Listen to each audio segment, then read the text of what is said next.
Mga kapuso, iloy sang Fiesta Queen sa San Miguel, Iloilo nga ginaaligan na pamalabag akod na makasulod sa coronation venue ang first and second princesses nagpaathag. Si John Sala nakatutok. Dismayado ko noong iloy nga si Mira sa pagpangbash. Pakalain kag pagpato-pato sa ibang nga tawo sa natabo nga kontrobersiya sa koronasyon sang Fiesta Queen sa banwa sang San Miguel, Iloilo. Sa video nga ini makitaan nga wala gid pasulod sa venue sang coronation ang mga first kag second princess. Si Mira ang iloy sang Fiesta Queen. Ginako sini nga siyang nagpakatigas ang ginhinyo nga pasudlon sa venue ang first kag second princess upod ang ila pamilya inibangod sa ila kapaslawan nga magsunod sa kasugtanan. Before parade pa lang, in-advise na sila, nga hindi na sila pwede ka-join kaya wala sila nagsunod sa, wala sila nagsunod sa regulations which is, among na gani, hindi pwede ilagaon.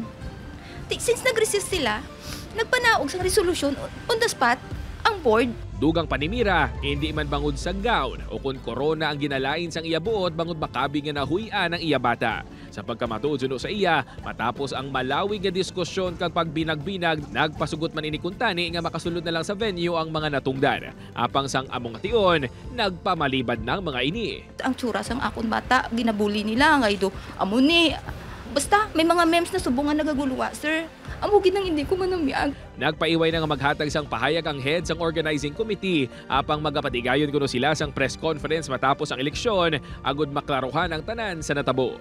Upod kay Hans Desierto, John Sala, One Western Visayas.